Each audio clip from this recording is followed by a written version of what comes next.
Hi guys, in this video I'm going to explain to you how to remove nitrate, phosphate and nuisance algae. You may be thinking, why is algae control second instead of further down? Well, there is a method to our madness. We found that our calcium was depleting too fast.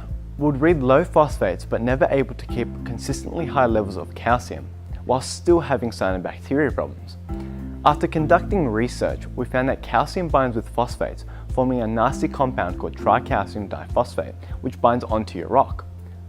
We later found out that cyanobacteria can use tricalcium diphosphate as a source of phosphate and still stay alive.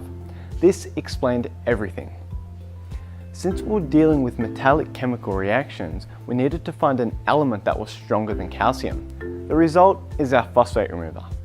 Our phosphate remover won't work while expensive media, fancy reactors and resins are in your aquarium. Our phosphate remover is lanthanum based, but the trick is how we prepare it.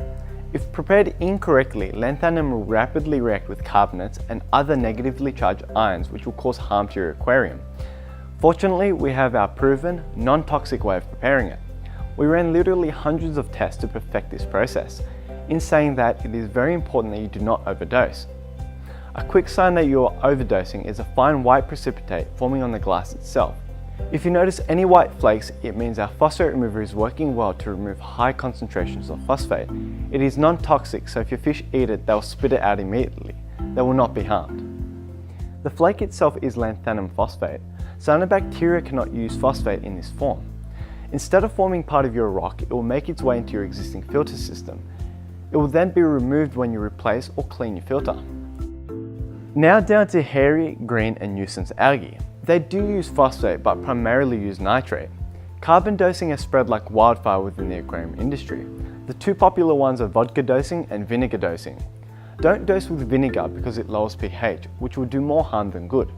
And the only problem with vodka dosing is it doesn't give you enough yield. Our nitrate remover contains many carbon sources, all working to provide denitrifying bacteria the carbon it needs to remove nitrate. In saying that, providing carbon is only part of it. You can't give carbon to a bacteria that doesn't exist, so you need to provide the correct conditions for it to grow. You generally do this by having a deep sand bed, usually found in your sump. Also guys, a few tips for removing nuisance algae. Never just scrape the algae, it lands into hard to reach places which will make it grow even more. If you're scraping it, make sure you collect every piece of it. One final thing we need to say before we can end this video. The table on our bottle should only be used as a guide because each aquarium is different due to the amount of livestock. To help reduce nitrate and phosphate faster, we recommend doing 10% weekly water changes. That's it for step 2 algae control. Next is step 3 coral kickstart. Thanks for watching guys.